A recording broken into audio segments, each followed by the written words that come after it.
Hey, this is Mark, and today I have an iPhone 8 Plus that has just suddenly died for no apparent reason. So I'm gonna do some quick initial diagnosis. So I've got a working phone here just so we can compare.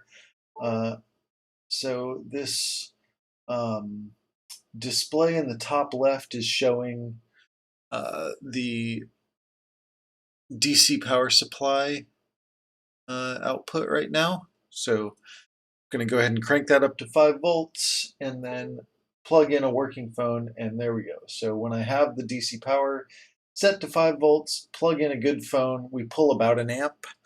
So now if I switch to this 8 Plus, pull in like pretty low, like 140, 150 milliamps there. Yeah, like half an amp now. Still not great. Like it's low. Um, so we'll keep that in mind, and then I will swap out uh, from my charging cable to my iPhone connector, battery connector cables, and we'll see what the phone does when we prompt it to boot on DC power. So I'm going to turn that back down to 4.2.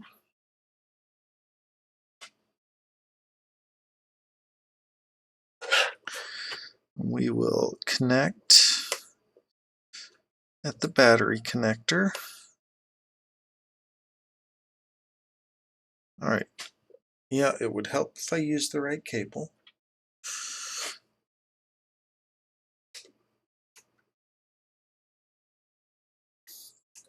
All right, come on.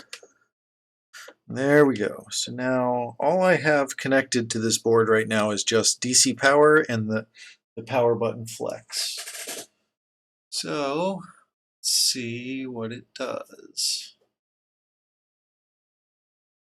So on these like 8 Plus, 10, you do have to hold the power button for a few seconds longer than you used to, but it should be booting completely normally now.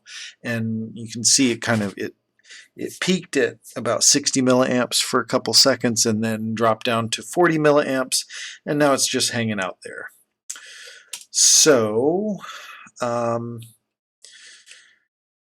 we've kind of gotten the information that is available through USB charging and DC power supply consumption. The only other bit of information we can use to help us in diagnosing is looking at the history of the problem. And looks like we got a little tiny bit of long screw damage there, but that's probably fine. This hole looks good. So this wasn't like a, after repair there was a problem. This was, the note said that it was just left in the car overnight and that they came out the next day and it was dead.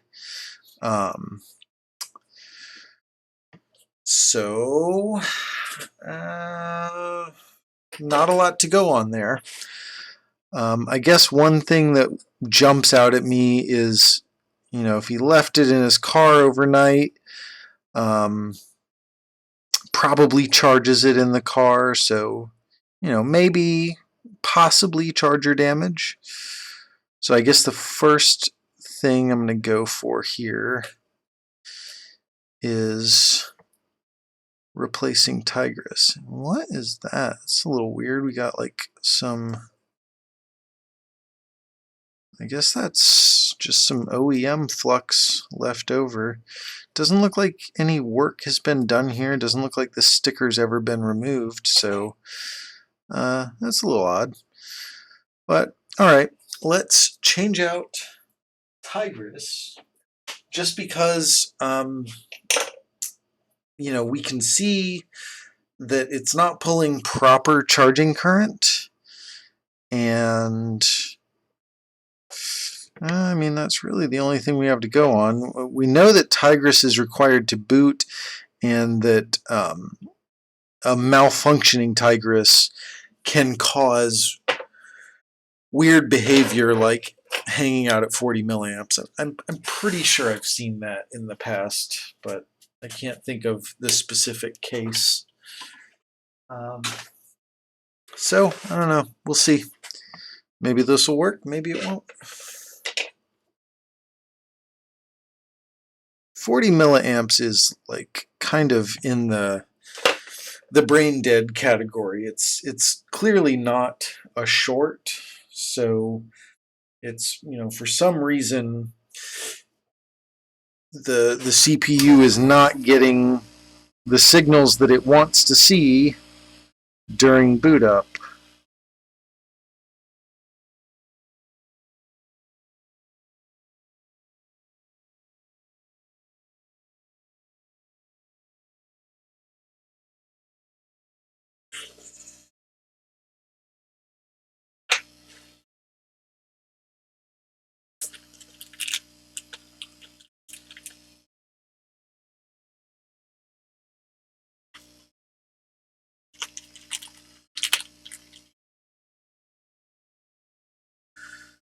So we do know that it's far more often tigris that gets damaged in these 8 plus 10 devices. Far more often tigris that's damaged than hydra, which hydra is the new TriStar, this guy up here. So when in doubt, go for tigris first on these.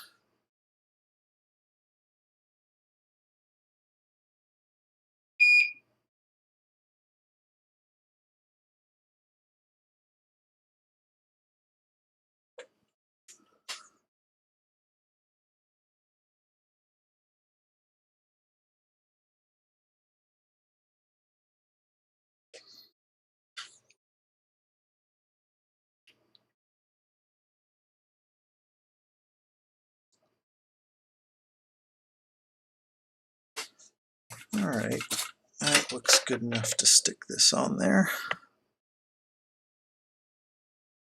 I got that orientation right, don't I? Yeah.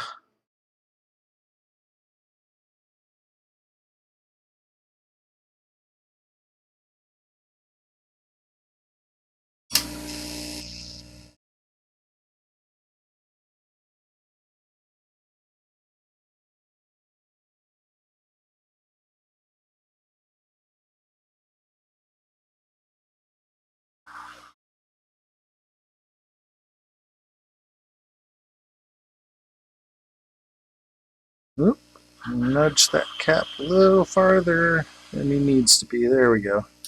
Much better. All right. Let's just do a quick check on the other side of the board. Sometimes these stickers shrink up and pull little guys around, so sometimes I'll pull the sticker off before I get started, but sometimes after. The stickers are a little easier to get off after you get started. Alright, so we got a couple of little guys nudged around here, but nothing that's going to cause any issues as far as testing. I will straighten those guys back up, once I've confirmed that this phone is working. Alright, let's see. Let's check first if it looks like it's charging normally. So we will connect battery and dock. Connect battery and dock and crank our DC power supply back up to 5 volts. Hook the charging cable back up to it. And let's see what happens here.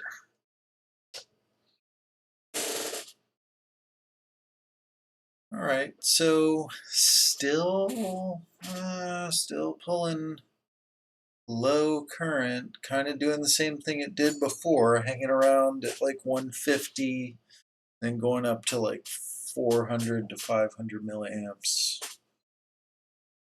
Not looking great. Not looking great. All right, well, let's see what it does if we try to get it to boot off of DC power.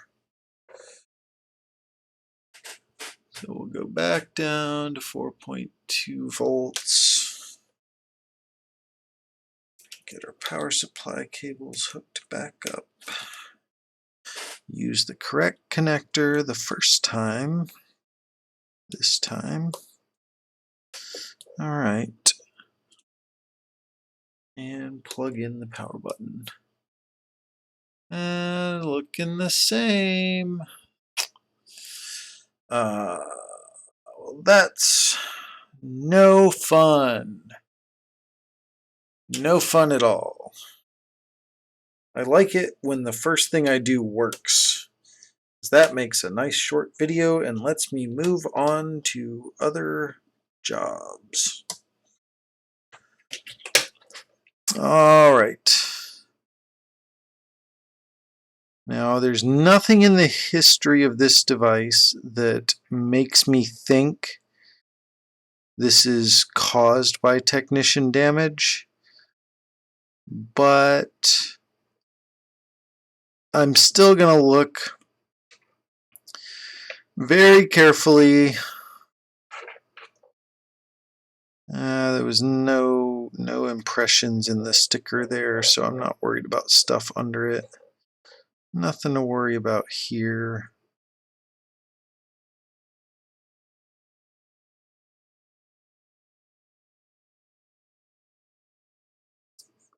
Better to look at everything really closely many times than to overlook something. So I really don't think that long screw damage is anything to worry about, but we're going to look under there just in case. Maybe I'm wrong. I've been wrong once or twice in the past. Don't tell my wife I said that.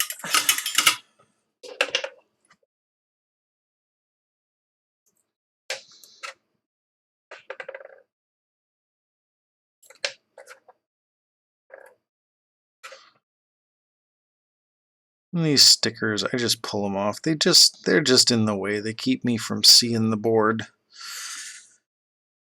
All right. We don't really need this hunk of glue either.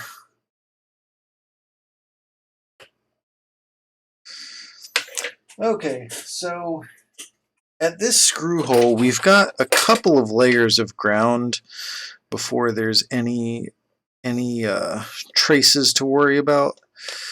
So it's really unlikely that damage like this has caused a problem, but doesn't hurt to go ahead and peel those couple of layers of ground off. It clearly didn't cut all the way down into the third layer of the board where the traces are, but it's always possible that that second layer got pushed down into the third layer traces and was causing some grounding under there. It's always possible. Better to rule it out. All right, let's see what you do on DC power now. Come on, get on there. No, I'm using the wrong one again. All right. All right, we got power hooked up. We'll go ahead and prompt to boot with our tweezers and exact same thing. Yay.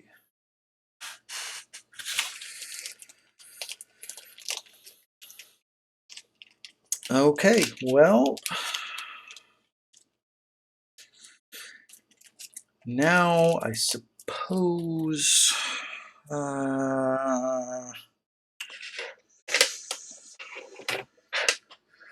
we could replace Hydra just to rule it out, but it's just so unlikely that that's actually the cause.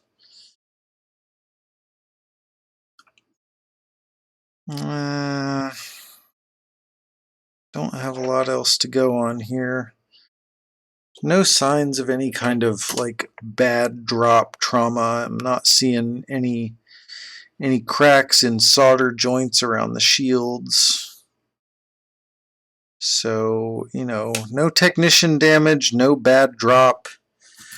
Makes me think some sort of electrical damage. And how does a device get damaged electrically? Well, I mean, unless it's got some sort of a faulty chip, or chip that tends to fail on its own.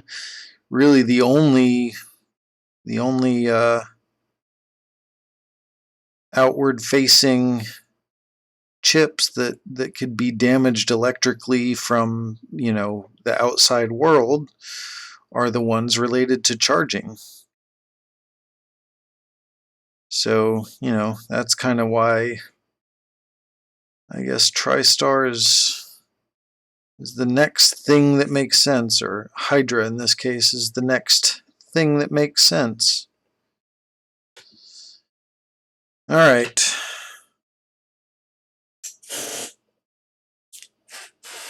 Stop postponing the inevitable. Picking away stickers. Go ahead and change Hydra.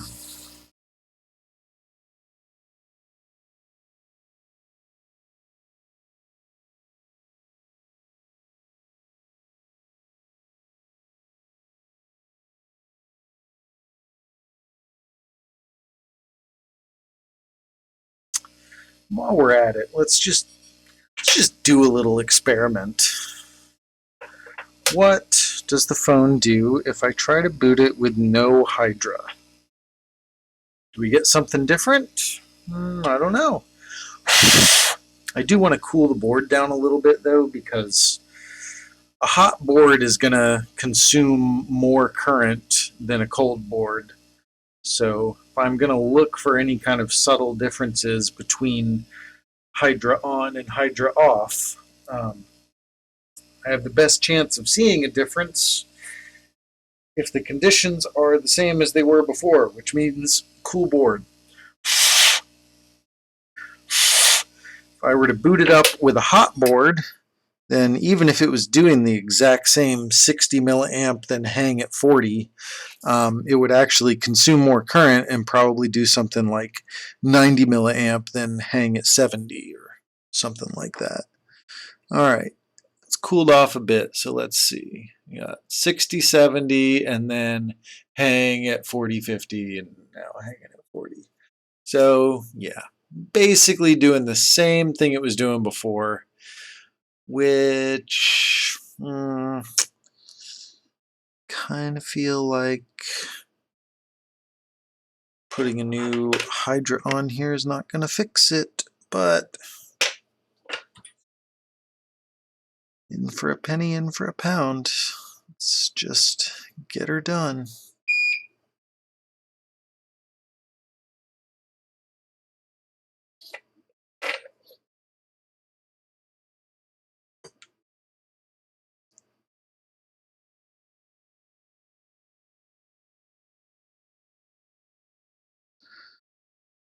This really, really low current consumption, hanging out really low, that, in my experience, at least with other phones, I can't say that I have seen it in the 8 and 8 Plus, but with other phones,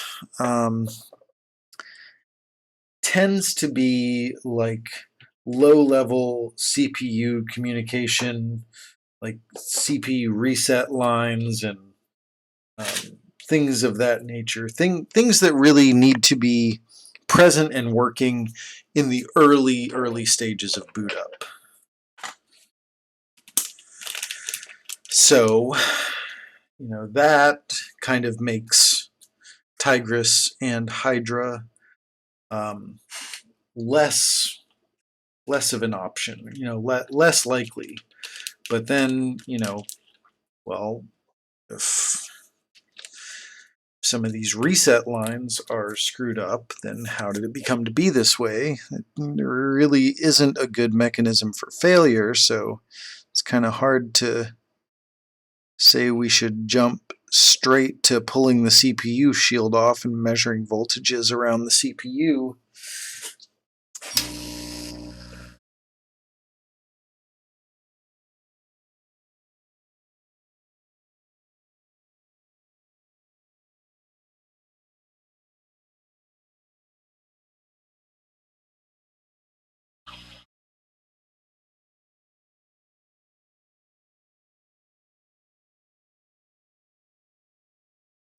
So I still think ruling out Tigris and Hydra first are a good idea, or it is a good idea. Um, but in this case, I don't think it's likely to solve our problem. All right, I'm going to go ahead and prompt this thing to boot without letting it cool all the way down. So we're going to see a little bit higher current consumption.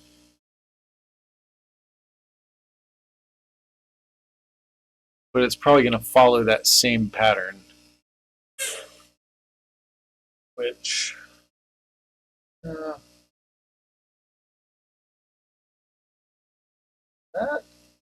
kind of looks like it's booting. Huh. Maybe? No. No. Maybe? Let's throw a screen on there and see. Why not? That looked I saw definitely some spikes there that were not going on before. So let's see. Is this solved? Was it Hydra causing our phone to hang out at 40 milliamps?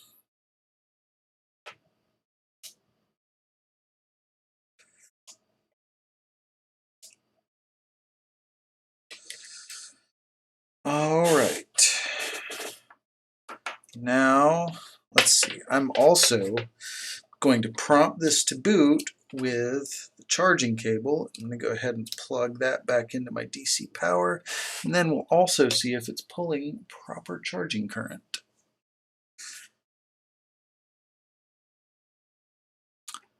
And it sure is not. Oh yeah, because it's very, very low. I need to crank that back up to 5 volts. It's not going to pull proper current if I'm not at 5 volts. All right, let's get back in there and see what happens.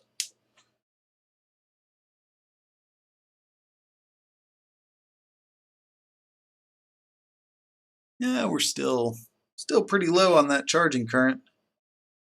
Kind of doing the same thing it was doing before. All right. Well, looks like we may have had no luck. Although, to be fair, I am prompting it to boot off of a battery that I don't know is charged. So we'll just real quick check the voltage on this battery.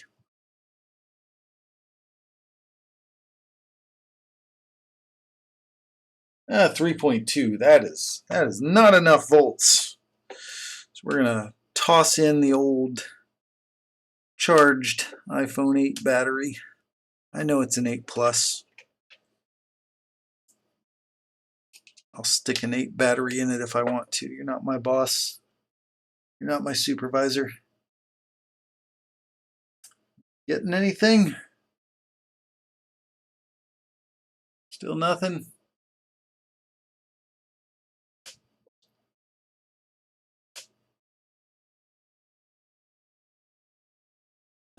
Still nothing. Still really low charging current.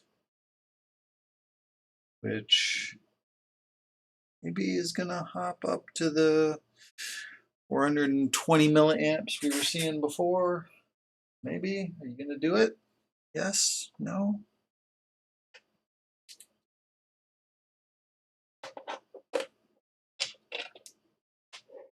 We'll prompt it to boot with the old power button. See if we can get anything. Can't even get Charge Me logo on the screen, so it looks like we are still in the same boat we started in.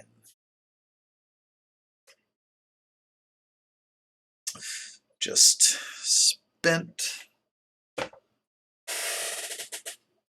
last 25 minutes spinning my tires. All right, here's what we're gonna do. We're gonna boot again off DC power. See what that tells us. Is it gonna tell us we're back to 40 milliamps? You were looking promising, little phone. You were looking so good there for a second. Thought you were gonna work for sure.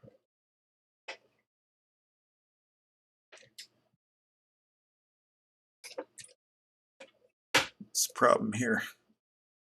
Everything's hooked up now. You should be working. There we go.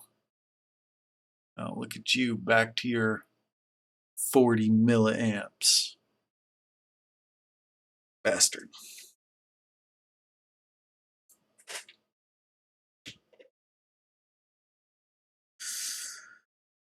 All right, so we still have nothing happening on the screen.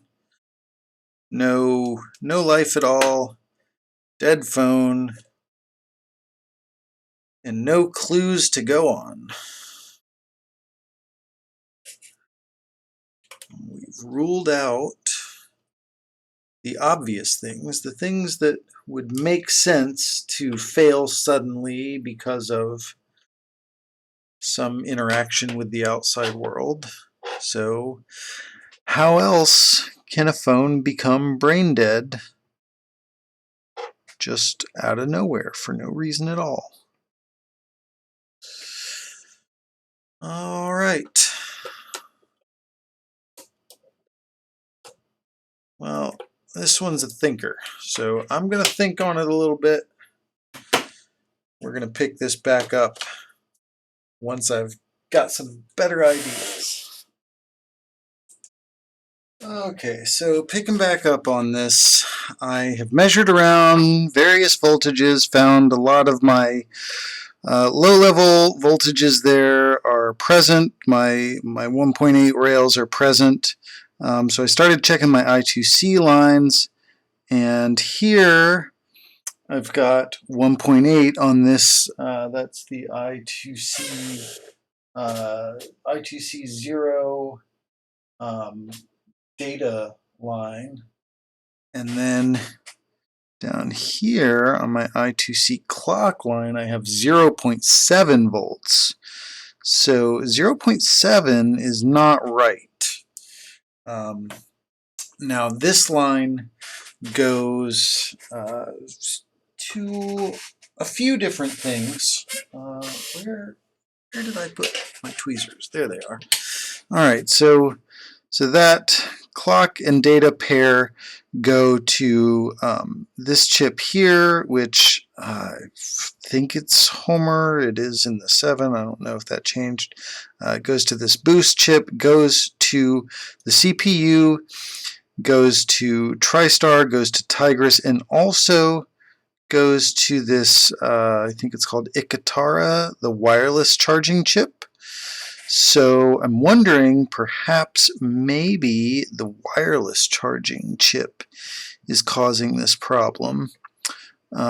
So really I can just try like pulling off these guys one at a time and see what gives me the result of the 1.8 volts that I want to see on that clock line. So I will start with the wireless charging guy. Pretty sure he's called Ikatara. which sounds Japanese, which just strikes me as odd for a phone that is designed in the US and built in China. Why you got a Japanese name chip in there? Who knows? Only Apple knows. All right, so we've pulled that guy off.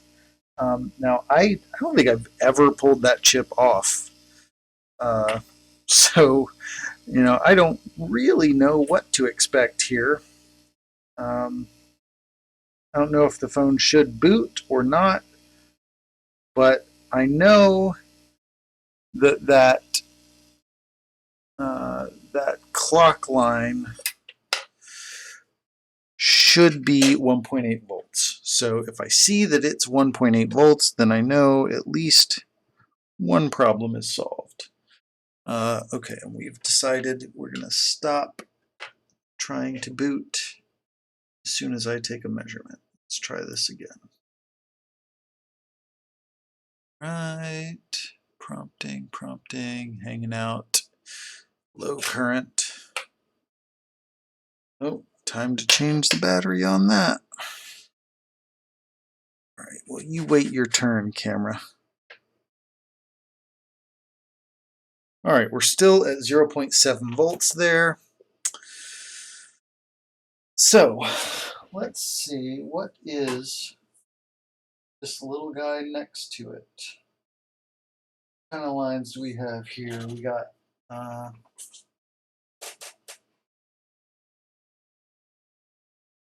MU to CCG2 reset, 5V0 USB, something to SMC interrupt.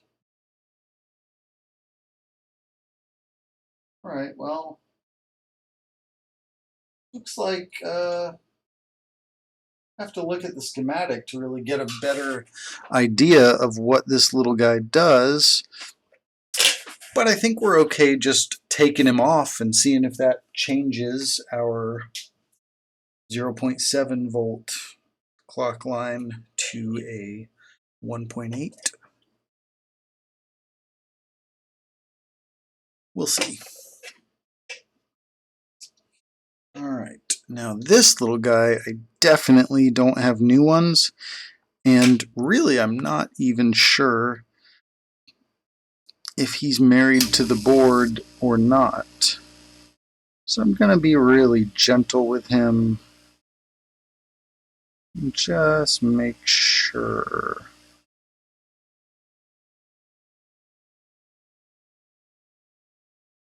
Make sure we don't damage him.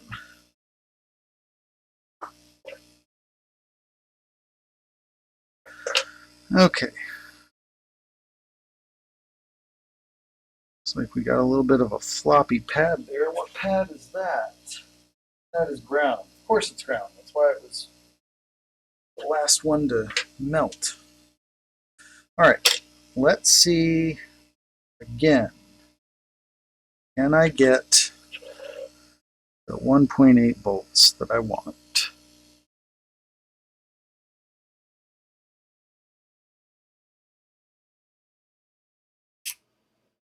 So just to be clear, I don't know if it should or expect it to boot in this state. All I'm really looking for is just to get this clock line to be 1.8 volts. All right, so now we're not getting 1.8 on either of those, but that's a odd power consumption there. Looks like this might be booting. Oh, my, minimize that window so it's not showing you the power consumption. Yeah, this looks like it could be booting now that I've taken that little guy off. So let's throw a screen on, see what's happening.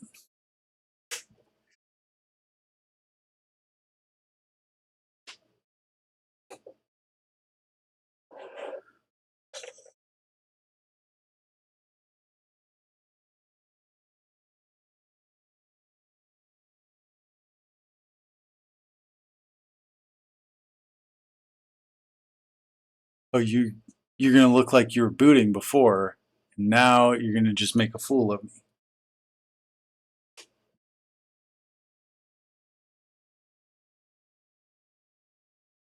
All right, I definitely saw this thing consuming like boot up current. That was definitely looking like it was trying to boot.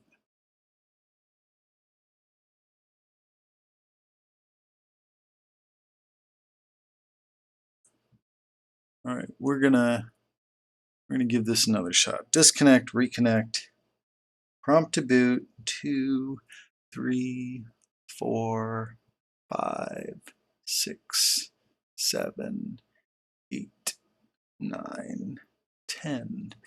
Usually 10 seconds does it on these. Still got nothing, but I have video proof that this sucker looked like it was booting. I have proof. I recorded it.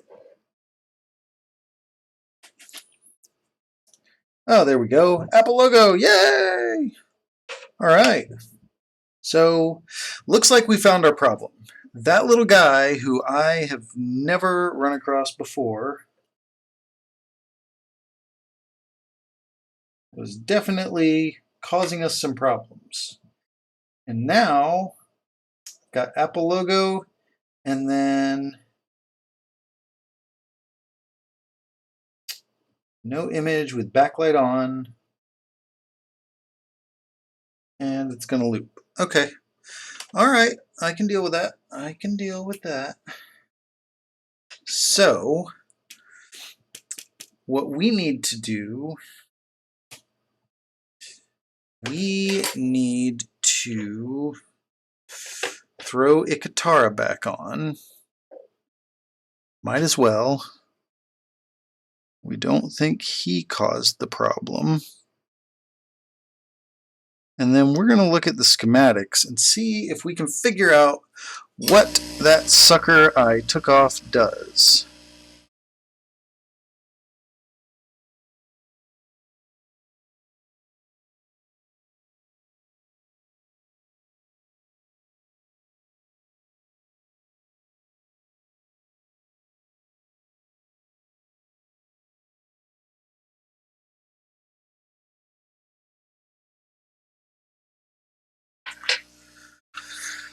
Okay, alright, this guy right here. We're going to look him up. Let's see if I can pull up these schematics first. Bear with me. We'll get there. Pretty sure I have any. Well, I definitely did have an 8 plus at some point. Where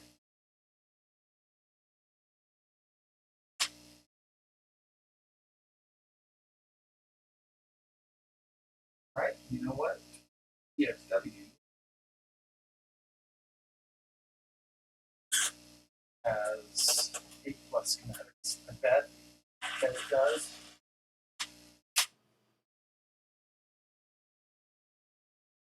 Let's see, what do we got here? Is this Qualcomm? It looks like Intel.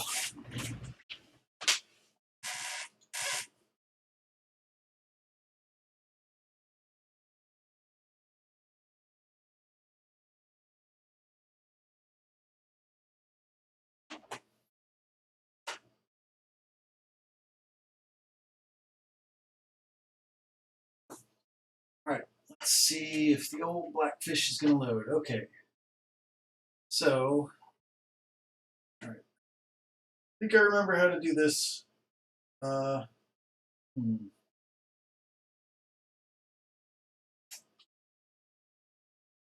Let's see.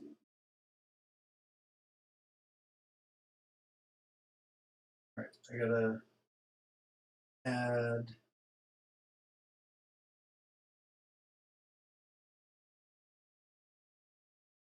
Scene. Right, there we go. Okay. So,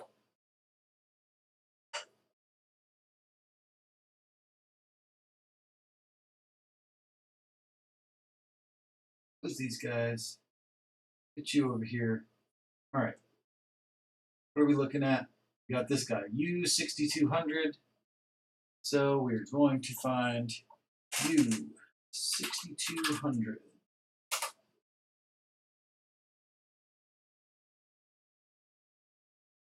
All right, so we got power coming in, got a bunch of general purpose input output, only a couple being used. It's going to look for 5-volt USB. I don't know, we got SMC lines now, like in a MacBook. Okay, we got whatever SWD,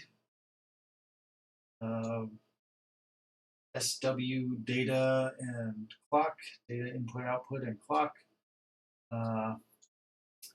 PMU to CCG2 reset, whatever that is. Don't know, have no idea. And sometimes you can get like more information if you look at the page of the schematic that describes what's on the page, and we don't really have anything there. All right, looking at the Apple's notes there, stated a resistor divider value. All right, next page is hydra. Previous page is accessory buck. Okay, well, we don't really have enough information to make an educated guess as to what this guy's function is. But I feel like probably I can swap one from another board. And since I really don't have any other options, we're going to go ahead and do that. Let's see. I guess before I do that, I will check and see. I don't know if Ikatara is supposed to.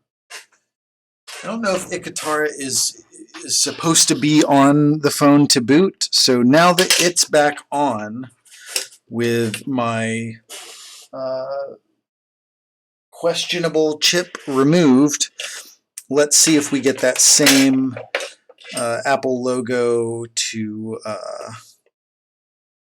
blank screen with backlight on. Let's see if we get that same behavior now that Ikatara is back on, because maybe it doesn't like Ikatara being off, and it's fine with this other guy being off. Chances of that are probably 0, but let's just see.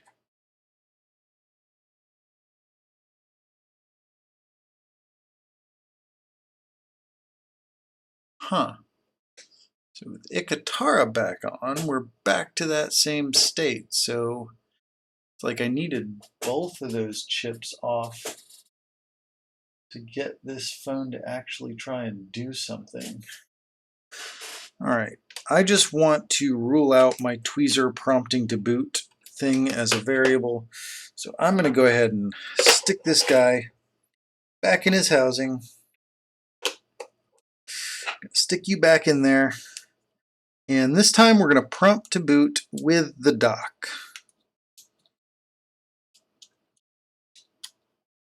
Prompting to boot with the dock.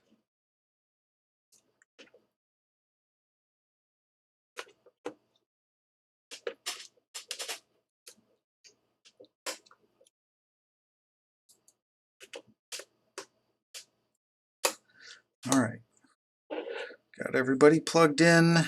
Now we'll bring DC power supply to the party, and we will prompt to boot with a lightning cable.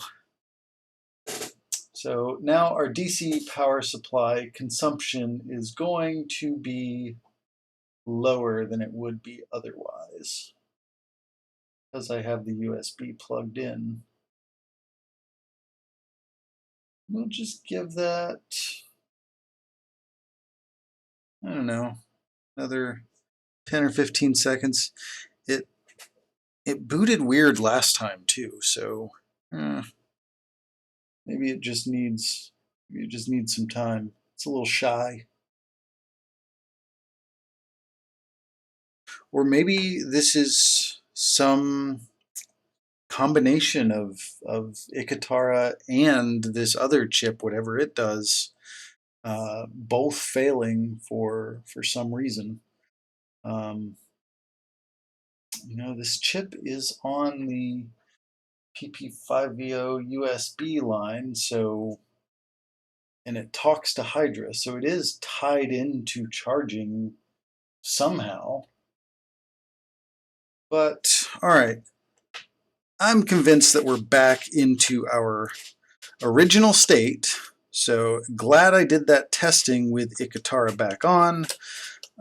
And me being the kind of experimental scientific mind that I am, now I don't want a ton of variables, and I always want reproducible results. So I am going to take Ikatara back off and see if we can get this thing to boot the way it did before.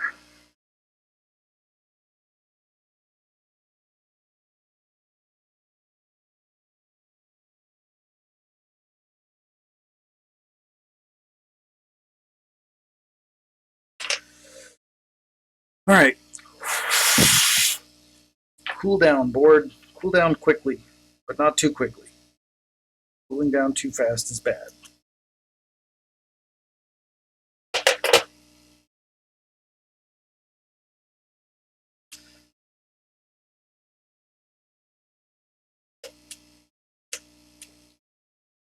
All right. Got everybody hooked back up.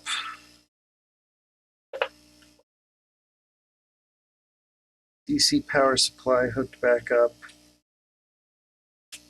Plug you into USB. And now show me an Apple logo.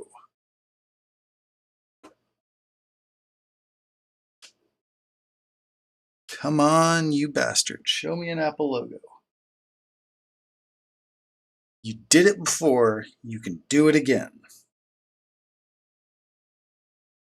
All right, we got some better looking stuff going on DC power.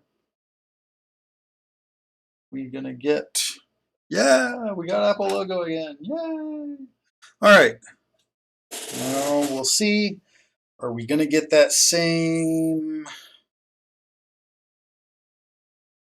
no image backlight stays on boot loop that we got before?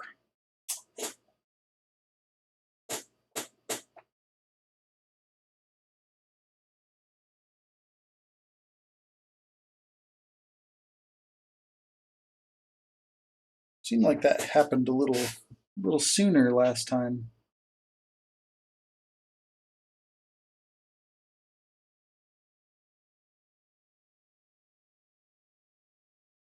Look at that. Now we're booted. Okay, so I can't explain why it did the weird thing earlier, but now we're booted up. All right. So learned a couple things. One is we don't need that Ikatara guy. Two is we don't need his buddy, who I still don't know what he does. But yeah, we got this phone booted. So we are good to go. 10:43 p.m. All right. Well, what else do I have to do here? I gotta find some iPhone 8 Plus donor boards so I can get an Ikatara off of them. But I think I left those in New York. Brilliant. Oh, here we go. I got an 8 Plus donor board right here.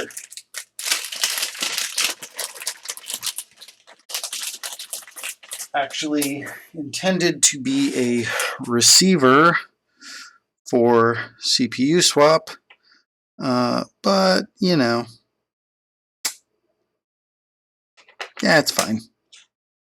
We'll just steal guys from you. It's actually been used as a receiver for CPU swap. That's fine. I'll put him back later. All right.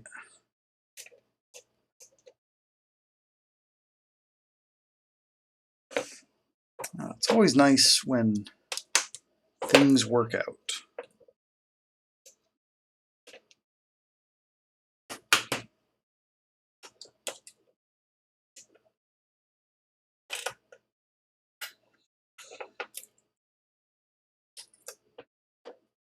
So, let's see. Got to put that guy back. Got to put that guy back.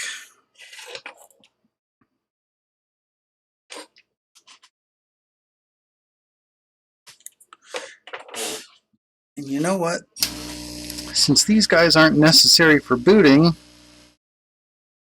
I don't really need them to be on my receiver boards for data jobs.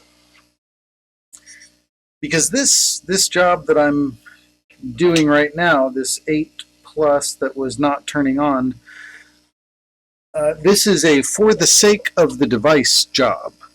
So, you know, this needs to go back with wireless charging working. If this was a data job, I would be done right now and would have already ended the video. But since this is a for the sake of the phone job, I need to put back Ikatara and Mr. No Name Guy. All right, we're going to get this Ikatara off.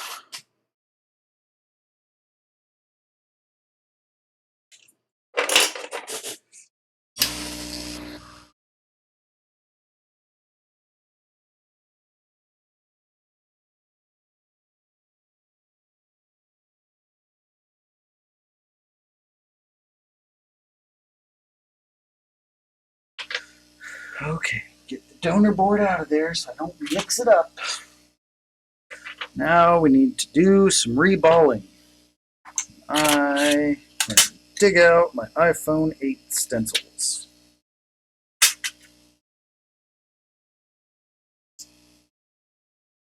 Where are you, iPhone 8 stencils? All right, we got an 8. We have an 8 plus somewhere.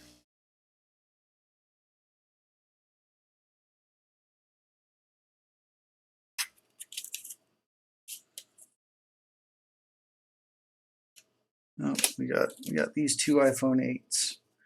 One for baseband, one for power. All right, let's see. We got somebody that looks like they fit Ikatara. I don't know. One of these guys probably does. I bet that guy does.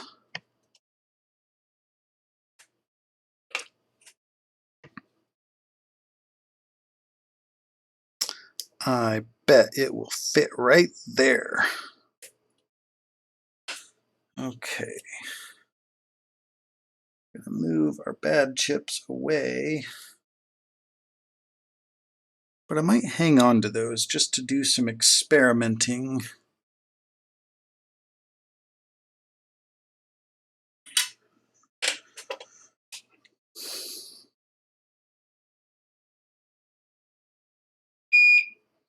So I don't spend a lot of time watching YouTube videos, but I feel like, you know, I probably should watch some of what's out there on YouTube. You know, I watched a lot when I first started out years ago, but then there wasn't a lot out there at the time. So like I've been watching some more YouTube videos lately, and I see a lot of these like really tightly edited videos, and it's like people pulling off underfilled chips that clearly have already been pulled off and the underfill cleaned and stuff, and like nobody talking about what's going on. It's just kind of like, hey, look, you can pull this baseband CPU off. It's super easy. Oh, ooh. No, don't like that. Don't like that at all. Oops. I made a rookie mistake and took some of that coating off. It's going to be okay. Those pads are all connected anyways. It's going to be fine. It'll be fine. Rookie mistake, but we can recover. Anyways, seeing a lot of these tightly edited videos, and I kind of want to make something like that just because they get, tens, hundreds of thousands of views, which I understand because they got some generic techno music playing in the background, real tight editing, and they appeal to a wider audience. But I feel like that it's just not genuine. I think I like the way that I do things, and I'm sure some of you out there agree. Where I'm not cutting anything out. Like, I don't make the right guess the first time every time. And I'm not. You're not seeing these videos of me like cutting out every mistake that I've made and just showing like the basic steps of things without really giving information.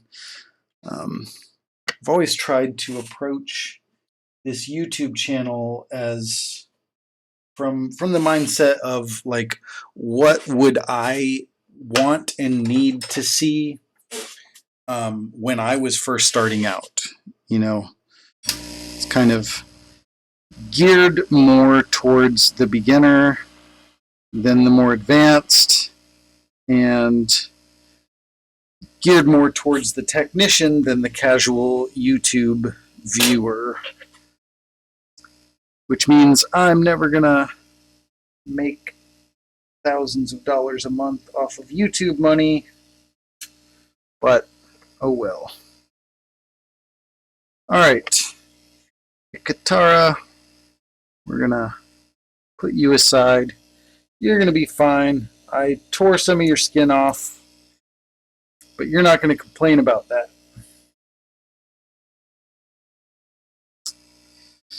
Alright, now we got 4x5 balls. Let's see, we got 4x4, 2x2, 2x3, 2x4. Where is our 4x5? 4x5. There we go. Found you. Alright, so clean this little guy off.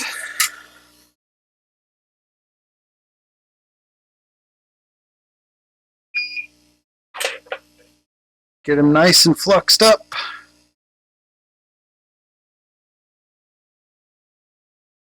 And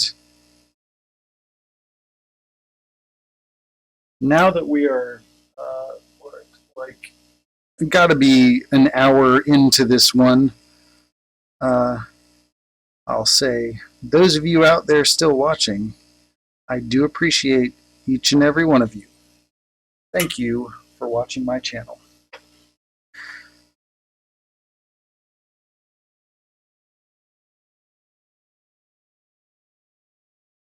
Especially the guys that don't skip the ads. You guys buy me a 12-pack every month. So, thank you especially.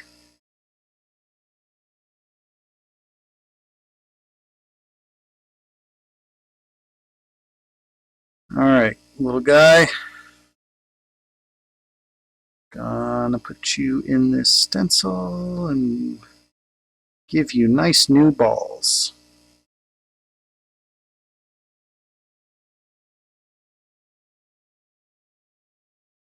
Now, I think you fit there, but you don't really fit there. Alright, we're gonna have to move this tape over. I should probably throw another battery in that camera so you can see what I'm doing with my hands, but I'm not gonna do it. just gonna plow right on through. See if we can get these two chips back onto this board and get this sucker booted up again.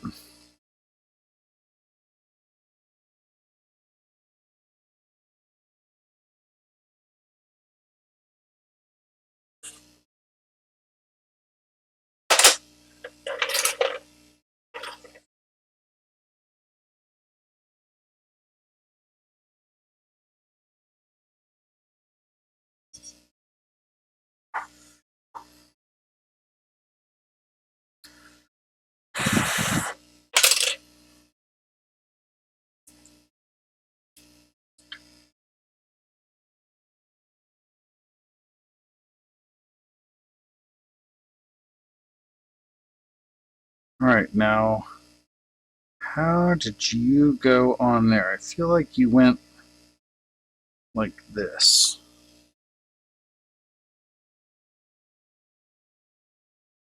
We are definitely going to double check.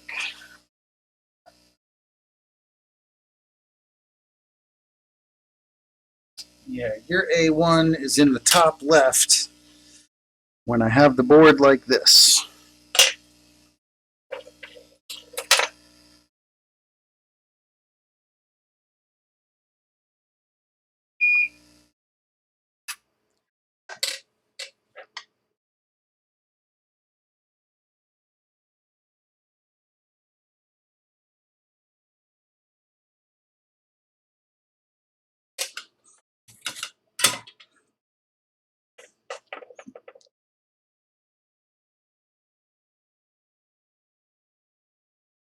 Yep, you're going to go right there. I'm going to leave those cotton fibers down there with you. I don't even care. We're over an hour into this video. Nobody's watching by this point. Nobody will ever see it. Except for like those 5 guys out there that watch everything to the end. You're the real MVP. You five guys that watch the videos all the way through. All right, here we go. We're gonna slap a Katara on here and see what happens.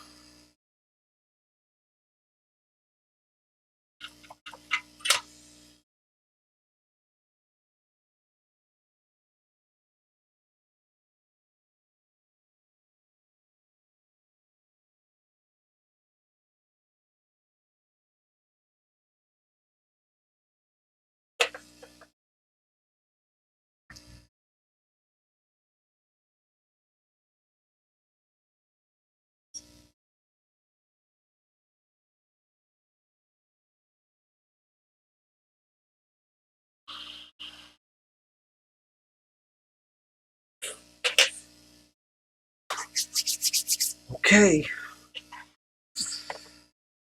gonna bend this shield back down. Very carefully gonna do it.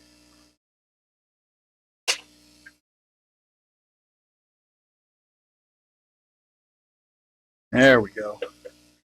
Now you can sit nicely back in your frame. Right.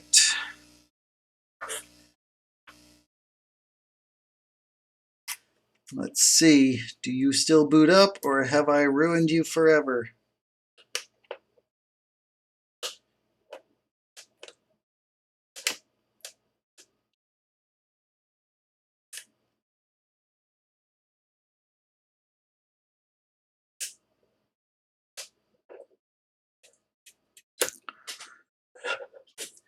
Gonna prompt to boot through the lightning cable again, because that is the most reliable way to do it. Just plug it in and leave it alone. Let's see, are we gonna get a Napa logo? Come on, little phone, you can do it.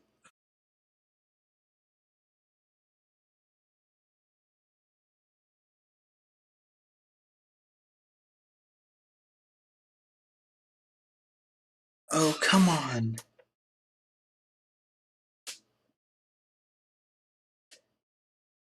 Oh, forgot to use my charged battery. Gotta use my charged battery. All right, now you try it.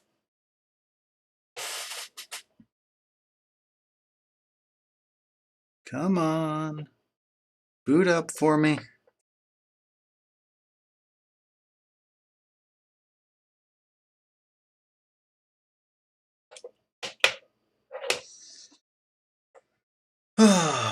Gonna make me look like a fool, aren't you?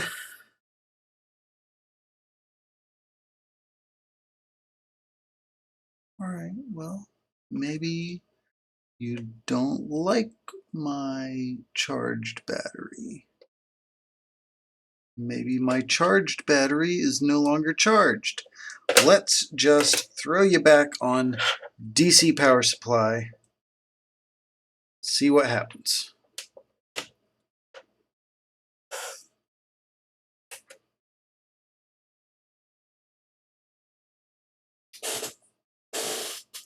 All right.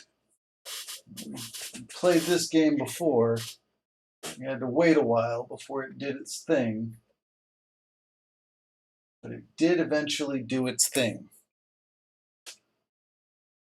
Or maybe this phone just doesn't like to have wireless charging on it. And whatever that other guy was. Maybe. Possibly.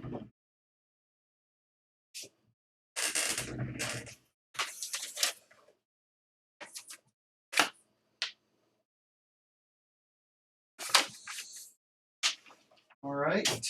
Well, interesting. Maybe are you gonna boot now? You're doing something. We're just gonna give you the whole afternoon, whole evening. There we go. Got an Apple logo. Still weird that it's taking so freaking long.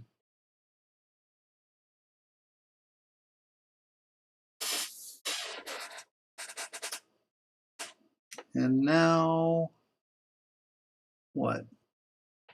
Did we lose backlight? Is that what happened?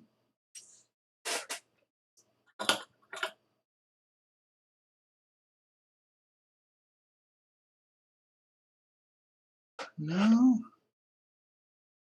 No, we didn't lose backlight. It just turned off, and maybe it's going to boot loop now. All right.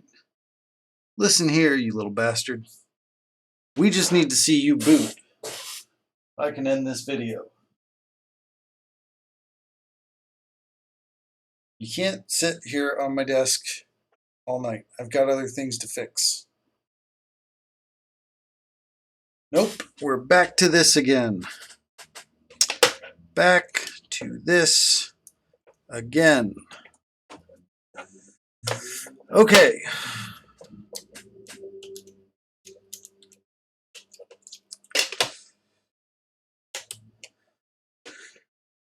Well, clearly,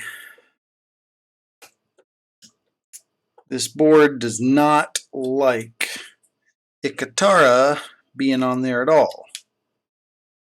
Which, maybe that means there's a short on one of the lines into or out of Ikatara. It's possible. I would think if there was a short, we would be seeing heat, so not likely, but maybe. All right, we'll take Ikatara back off and see if we can get back into our booting up state with our new no-name chip that we put on.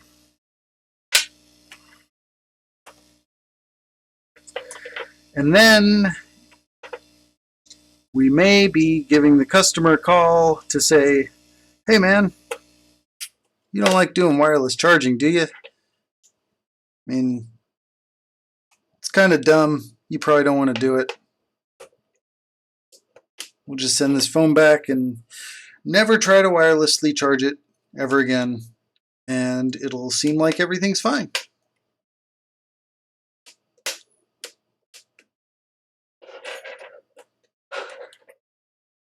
So I don't know. I think I've already put about as much time as I can into solving this problem for the given price, especially considering that if this was a data recovery, it would already be done and off my desk. All right, what are we doing here? I'm pushing power buttons and you're not booting.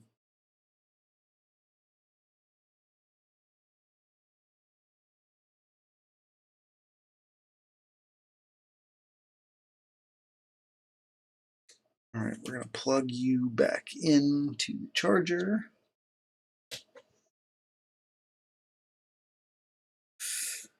And let's see, let's wait another 20 minutes and see if you boot.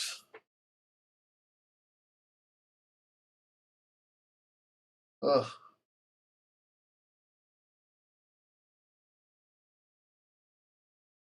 So I split this into two parts. We're already at like 45 minutes in the second part. I think the first part was like half an hour. It's going to be a really long video. All right, yay, we got Apple logo again. No, no, you bastard. You bastard. All right. So it definitely is being a bastard.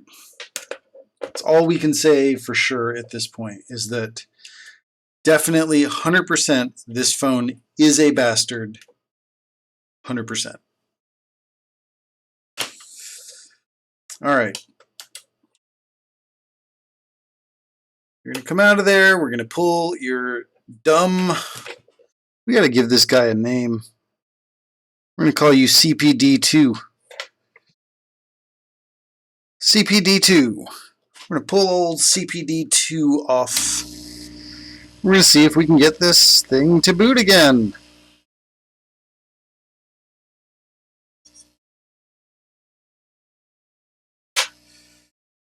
Come on.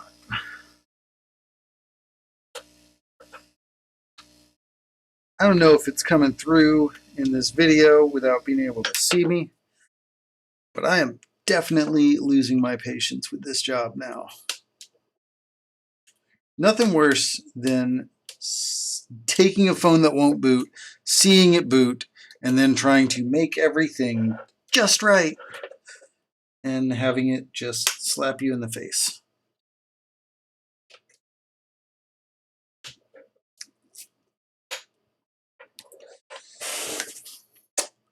All right. Come on, you little bastard. Just boot up. Just do it.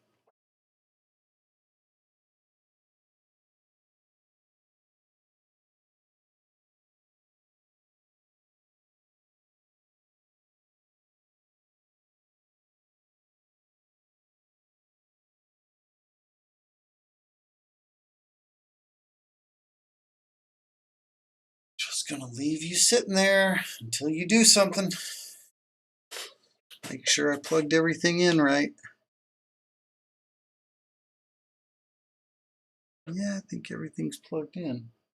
Okay. Doing something. Do the thing. Do it. Do it, phone. Do the thing. Come on. Do the thing. You know, that thing. Yeah, do that. But keep doing it. Don't stop. Keep going. Don't stop. We're so close. Don't stop. Don't stop. All right. We're looking good. Think we might get this sucker to boot again. And then we're just going to pretend like this was a data job, so it's okay if I leave those chips off.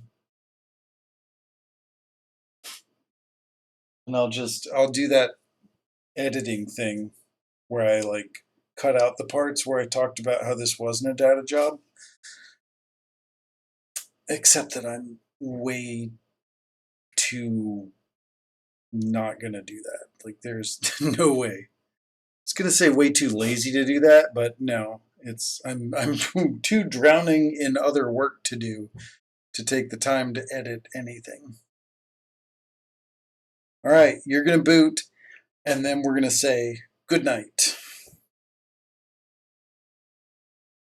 And I'll probably circle back and spend some more time like trying to figure out exactly what's wrong with this. Maybe comparing some diode mode readings under those two chips to figure out why, if either combination of them is on there, we have problems. But we're back to booting. Touch is not responsive, but that's probably because I wonked up probably don't have the screen connected very good. Not a big deal. Not worried about it. Touch was working earlier. It'll work itself out. All right, so we're going to call that done. I may add on a third part to this video if there's, if I learn anything from looking further into this. So, yeah, thanks for sticking with me through all that BS. Yeah, have a good night or day or whatever. Thanks for watching.